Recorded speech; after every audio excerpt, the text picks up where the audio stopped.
Whenever someone falls in love with a video game franchise, it's usually after a great nostalgic experience from childhood. A lot of people, including myself, fell in love with Pokemon and Digimon from their respective anime shows, while others fell in love with certain gaming systems because of how much they meant to them while growing up. I know plenty of peers who loved Nintendo 64 and consider it to be their all-time favorite system, solely because it was the first one they ever were exposed to. I also grew up with the Nintendo 64, but I really don't care for it much in the modern age due to how faulty the hardware is. It barely reads cards, it often erases the save data of any game I insert in it, and no, none of them are bootleg, and overall it just seems kind of clunky to use. Even the NES doesn't have as much hardware failures from my experience. Still, despite how faulty the hardware is, I can at least thank it for having a ton of amazing games that introduced me to franchises I still play today, such as Mario and Zelda thanks to their 3D revolutions. But there was one popular video game character that I was also introduced to at the time that I absolutely hated, and it'll take a good decade for me to give him an honest chance, and that character was none other than Mega Man. I'm not gonna recite the old story about like his creation stuff and Inafune and Akira and all those different creators and the same old, because you've heard it 10,000 times already in other videos, so I'll just focus on my personal history of the franchise and keep it quick before I give a review / memory retrospective of the main focus, which is the original Mega Man game. Needless to say, it was the year 2001, and it was my third birthday in that January. I don't remember too much about that birthday compared to my second birthday, which I remember a bit more fondly, but I do remember one of the gifts I got was a freshly released game for our Nintendo 64, a title known as Mega Man 64. Needless to say, that game did not hook me in the same way that other games I grew up with at the time like Mario 64, Zelda Ocarina of Time, or 1080 Snowboarding did, because in fact, I didn't even make it that far in the game. The only things from this version of the game I still remember, even to this day, was the fight against the Servbots outside the shopping market, and the part that stuck with me the longest, the god-awful compressed voice acting that sounds like it was stuffed into a bit crusher. Please, officer, let us through! Our grandfather's in there and... A long time ago when Eternal Memories kicked off in episodes 1 and 2, I teased that game as something I would cover in a future episode, but I held off when the series fully kicked off since my opinion on the Mega Man Legends series vastly changed compared to when I played him as a kid. You see, after being annoyed and confused by the game at such a young age due to the complicated controls, the awful voice acting, the whole confusing nature of the game compared to other easy-to-learn games at the time, I dropped it and grew a big hatred of the title just because of the voice acting. This hatred grew to the point that when the Mega Man Legends 3 project was announced and I learned that the first Legends game was the same one as the Nintendo 64 Mega Man game I grew up with and despised, I got so frustrated and was certain it would be a bad game that I joked myself that it should be cancelled or they should at least release the prototype version as soon as the eShop opens, so I can maybe see for myself if the game was as bad as I remembered, because maybe in like a decade they would have improved the controls and such. Lo and behold, a few months later, and the prototype gets delayed in the 3DS eShop before the entire project fails Capcom's greenlight and is cancelled forever. Just what I wanted, right? And honestly, yes. I was literally a big jerk on internet forums towards people who were looking forward to the game, all because of an awful experience with a garbage port of the game. Needless to say, when the 3 Legends games hit the PSN a few years ago, I gave all of them a chance again, and I love the PS1 version so much more now that I'm older and know how to play them, that I think my younger self was pretty stupid to be mean and a jerk face to all those Legends fans who were wanting a proper conclusion. But on the other hand, I think I had some merit for my behavior because that voice compression was utter shit. Pirates? Still, after not liking the game, and my birth mother inevitably pawning it off after seeing how little I played of it, since I don't remember ever playing it again after that first few times, even though I was able to play Mario 64 and Zelda for a little bit longer, I knew very little of Mega Man, since that was his only game released on the Nintendo 64. There were 2 Game Boy Color games that came out around the same time, which were part of the X series, but they weren't nearly as popular as the Game Boy Color games I grew up with, and while in comparison, Mega Man 64 was much more popular than the Extreme Duology since it was on a system that barely got any games to begin with, and it was brand new at the time. Thus, My next exposure to the franchise came in the early 2000s. Not quite sure the exact day, but in 2003 or 2004 I remember being in an old apartment home with my birth mother and a dude named Bill we were staying at. And one of the TV shows I saw on Kids WB on a Saturday morning, while I was waiting to watch Yu-Gi-Oh! Pokemon, was Mega Man NT Warrior. Honestly, I can only remember seeing part of one episode, maybe two. I don't really know what exactly the order of the show's like, but I do remember two key moments. One of the biggest factors about the episode I can remember was Shaolin EXE nearly killing Mega Man in an episode. I know for a fact that there was a green digital field in that episode where Shaolin appeared, and there was a scene where the kid named Lan was looking at the moonlight sky, I think with Mega Man, but they weren't the same universe, so I don't know who he was. I only know that there was a scene where they looked at the sky. I don't know if that was part of the same episode or not, but I do know two scenes. Shaolin nearly killing Mega Man, a green digital field while he was about to do it, and looking at the moonlight sky. All I could gather at the time was that the kids in the show sounded way too old for their appearance, and I thought I was ripping off Pokemon with all the electrical dingamajiggies they used in the show. Needless to say, I found out via a TV ad that the show was based off a Game Boy Advance game called Mega Man Battle Network. I assumed it was following off Mega Man 64, even more so when I saw it was an RPG, but I didn't really know that it was a different kind of RPG, and thus I thought it wouldn't be my type of game. Again, it was a Pokemon ripoff in my mind. This ignorance continued through most of the decade, because as I aged and relocated my grandparents, I noticed that Mega Man pretty much had a new game every single year on all sorts of systems, and they'd all be really strange looking and different. I still remember seeing Mega Man Star Force, brand new in GameStop when it came out, and I thought just like Battle Network and NT Warrior, it was trying to rip off Pokemon, especially since now it had multiple versions. The next big exposure to the franchise came in late 2009, when a new issue of Nintendo Power came in the mail with this really epic cover that announced Mega Man 10.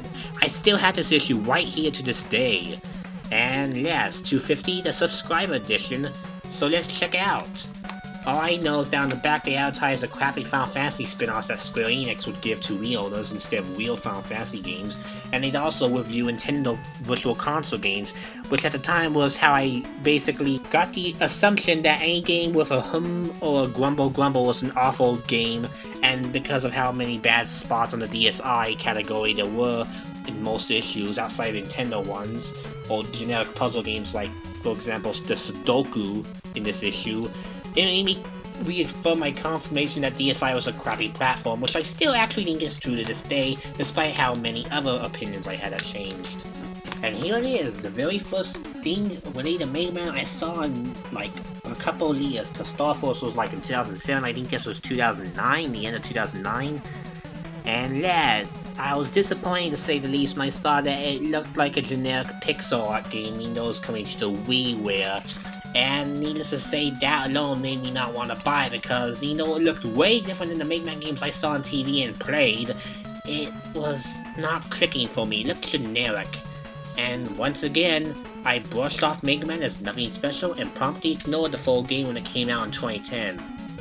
It wasn't until September 2011, half the heels of Mega Man Legends 3 fading the green light of Capcom, that I gave the franchise a shot. A legit, honest shot. Not with the original NES game, not with Mega Man 64, but instead with the Game Boy remix, Mega Man Dr. Wily's Revenge. As someone who bought nearly every single 3DS Virtual Console title that looked remotely interesting, at least during the few months it was out when there were only Game Boy games, I figured it wouldn't have to spend $4 and give the game a try, and I was pleased with how solid the gameplay was. The only problem, it was so stupidly difficult to the point that restore point spam was so common for me that the game left me feeling empty in the end. Still, I knew that the formula was at least capable of potential, and I quickly learned about the rest of Mega Man games available and how there were different series. Some of them were platformers like Mega Man 10 and Wily's Revenge. The RPG I played was Mega Man Legends, which I always found out when I looked up Mega Man Legends 3, and Battle Network and Star Force were actually pretty much part of the same universe instead of being different than the other Mega Man franchises.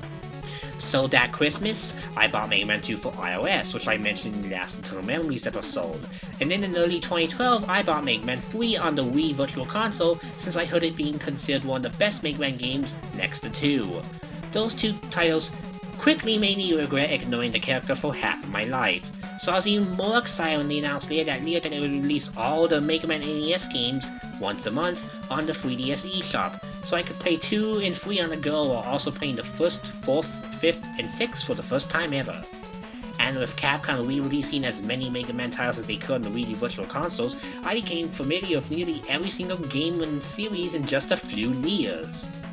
And so, 30 years ago this month, not today because College Finals are a drag and this video took a while to make, one of the biggest franchises Capcom has ever produced was kicked off, with a fun action game known as Mega Man.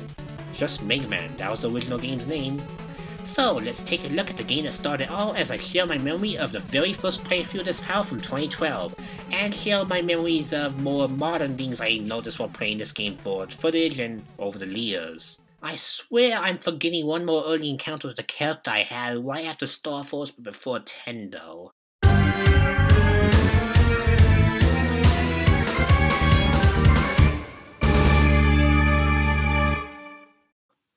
Oh lad, this thing. I rented Captain N from Netflix in the late 2000s. I had absolutely no idea that this thing was even related to this guy in any way. All I remember about that horrible show is that he made terrible puns with the word Mega. There really wasn't much anything related to Mega Man now that I think about it, because he was puny and his robot companion, who's normally named Woe, was Mega Girl and looked kind of like Woe EXE from Battle Network, he knows before that series. All I know is that the show drove me insane, and looking back, I think NT Warrior would have been a better choice to watch for Mega Man related stuff, and even the Ruby Spears Mega Man at least looked much better in terms of representing the character than this guy. Let's end this. On to the review of the original game that started it all. With all the history of my exposure to the franchise out of the way, the game that started it all opens with a title screen with no music, no background, or anything pretty about it at all. Yeah, there's a border surrounding the screen, but that's because I'm playing the game on a PS4 Legacy Collection, and it looks a bit distracting, so I'll turn it off for future Eternal Memories episodes. But we are stuck for it for this one, at least without cropping the image. The Japanese version of the game has a cooler title screen with a blue background in the character, but that's the only change between the versions I could notice. I honestly have no idea why they changed the title screen for the American version in the first place, but that's what they did, so let's get into the action. There's 6 levels to choose from. In 2012, I was familiar with 4 of these guys already from the Game Boy title, but Bomb Man and Guts Man were left out of that outing, so I decided to start with Guts Man on my very first playthrough of the game, and little did I realize that was a big mistake since in no time at all I encountered the dreaded Lifts of Doom. A lot of players consider this first installment to be the hardest in the franchise, or one of the hardest, so after dealing with the Game Boy entry a year prior, I initially just used the store points to cheese my way through the entire game, combined with an exploit I'm going to talk about in a little bit, because I learned about the exploit from plenty of reviews that were around at the time for the original game back in 2012. Of course, nowadays, after being this and plenty of the other entries in the franchise many times over, I don't really need restore points to get past this, so I'll just do it the old-fashioned way. All you have to do is keep an eye on this little hook on the green platform, and once it goes over an empty space, you need to jump or else you'll fall to the doom. But with with a little practice, making that last jump is still very tricky due to the limited amount of time you have to make it to the far edge of the platform in order to make it to the other side. But once you get past that obstacle, the rest of the stage is easy, as long as you avoid the spikes, but because in this game only, they will kill you instantly even if you're temporarily invincible from taking damage. I don't really find the spikes nearly as annoying as dealing with this jerk, who takes away more health from you than the bosses do, and he also takes an eternity to kill. Plenty of my deaths in my first playthrough of this game were attributed to this reoccurring enemy, and once I looked up the guide for the bosses like I did after struggling through Mega Man 3 without them, the bosses are easy, especially when you abuse the infamous pause glitch. You see, while hitting the start button will bring up the list of weapons like it will in any other Mega Man game ever made, the select button, in this game only, will pause the entire game and make it go still. Just like the start button would in most NES games from the time, and even though the weapons menu serves the exact same purpose of pausing the game. Needless to say, pausing with the select button can make it so that any weapon that is on screen that would pierce through an enemy will time out a period of invincibility that both enemies and the self will go through after taking a hit, and as shown in the footage, I'm doing it with Bomb Man's weapon, which is something that not many people think of doing, but it is trickier to pull off than with all the other weapons, so I can understand why most people would usually stick to the easy ones. So from there, I pretty much played the game to recommend what I found online. With Gutsman, you go counterclockwise before going to Iceman after Leckman, before ending with Fireman. One time, I actually managed to beat Fireman as the first robot master in a playthrough without losing restore points, and that's the hardest challenge I've ever managed to impose on myself with this game. Nowadays, I start with Bomb Man because his stage is a lot easier to deal with, as shown in the footage I record for this episode. Not much to say about the main 6 stages outside of how Leckman is near impossible to beat if you choose him as the first stage. Going through Iceman's stage without the required magnet beam I am found in the Leckman stage makes this segment with the moving platforms a lot more boring. There's this weird glitch where if you use a turbo function while point blank with an enemy, they'll be invincible to their rapid fire shots. And while recording footage for this episode, I got a game over while I was inches away from grabbing the orb that clears Iceman's stage, which really infuriated me, especially since it was during the stream, and it was by far the weirdest thing that's ever happened to me in the 5 years I played this game many times over. So once you beat all 6 of the main stages in any order you choose, you are allowed to pick the final stage. It starts off with you walking past a bunch of these evil big eye enemies I recommend freezing in place with an ice weapon instead of fighting, and by god, this part is infuriating. You have to fire an ice shot at just the right time and just the right angle to make the platforms the right height for you to progress, and one long stretch of spikes and ladders later, and you come to this game's biggest roadblock. If you do not have the magnet beam, you can't get past this room, as there's no way for Mega Man to jump high enough to get up this ladder. Likewise, if you run out of weapon energy like I did in the footage for the magnet beam, you have to abuse the respawning energy power-ups, which is actually a relief since you don't have to get a game over to fully refill the energy for a required item like the sequel forces you to do several times. And that's why I don't like that game. Entering the boss zone, you'll be up with what most players consider to be the hardest fight in the entire game. And with the pause trick, he's really not that hard at all. Of course, it's an exploit, but in all honesty, the design of the stage as a whole wasn't so frustrating and boring leading up to the boss. I'd be willing to fight him the normal, legit way, but I'm not ever gonna redo all that whole other stage, so I'll just tease it now like we did back in 2012. Maybe one day I'll fight him for real. But with that stage out of the way, we move on to the next, immediately, without having to pick another stage. Well, I'm gonna gush about my favorite weapon in the game, as it's a very big help here. The Fire Wheel. It's insanely overpowered in my opinion, the best weapon in the entire game. Since it acts as a handy shield, it fires a piercing shot which makes it exploitable for the pause glitch, and it takes quite a while to run out of energy. It's essential in this stage since there are so many enemies that will knock you into bottomless pits without hesitation, and they will instantly kill you. Plus, we have to refight several of the bosses here. After the boss rematches are over, you fight the spookiest, most epic, and scariest boss in the game. A dancing Mega Man. Alright, this only happens if you equip the guts on before you go into the fight, since there's nothing for him to throw at you and you can't attack him, so the copy bot, which is the official name of this boss, gets confused and it just dances. It's still funny to watch nevertheless. Destroy him however you like and you'll be taken to the 3rd stage of the gauntlet, a boring waterway, but it's very quick, where once again the Fire Wheel is the king. You're pretty much immune to everything here if you use that weapon. Now we come to what I consider to be the hardest boss of the game.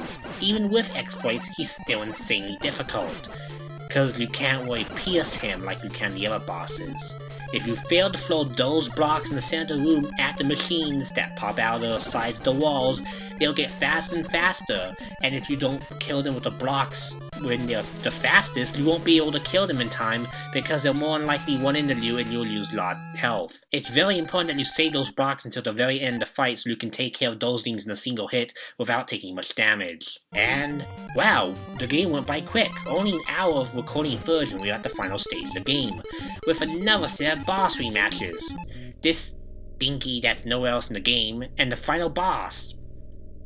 On my first playthrough, I did abuse restore points to see what the mystery item was, since why the heck, I was abusing them for the rest of the games, so I figured nothing would hurt if I went and grabbed the item, even if it took a lot of tries. And when I finally managed to grab it, I was disappointed to see that all it did was pretty much restore all the weapon energy of every single weapon in the possession.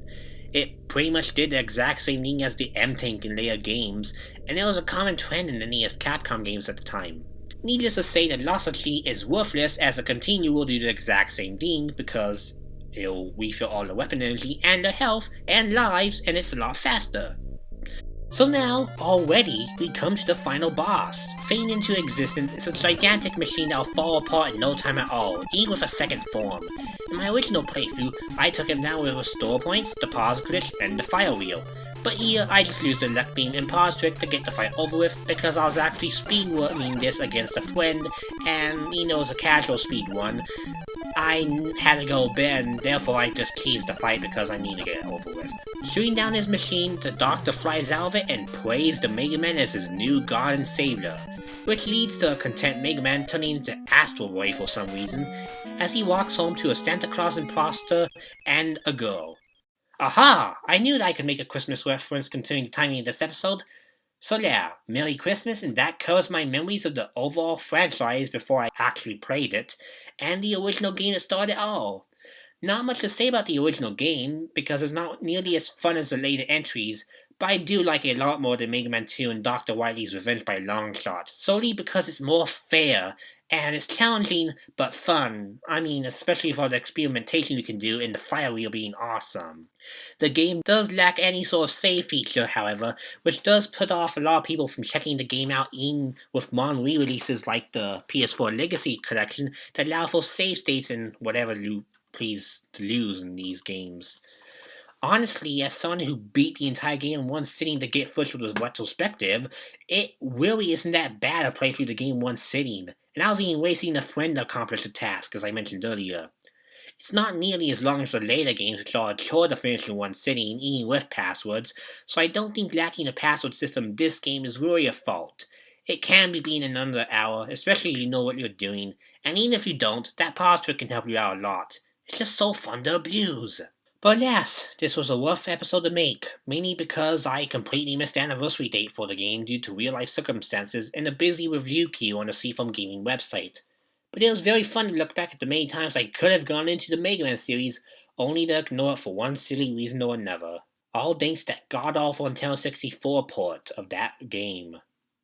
Speaking of that game, I plan to tackle the PlayStation version of Mega Man Legends for a future episode in 2018, so stay tuned for my full thoughts on that game and any other Mega Man titles I choose to cover for Eternal Memories in 2018 for the 30th anniversary, because there's going to be a lot of them because I grew up with tons of Mega Man games in the past few years. In the meantime, I'll see you on the next episode where I'll cover the top 10 worst games of 2017. The Polygon episode got cancelled because Vidme screwed me over. So bye for now.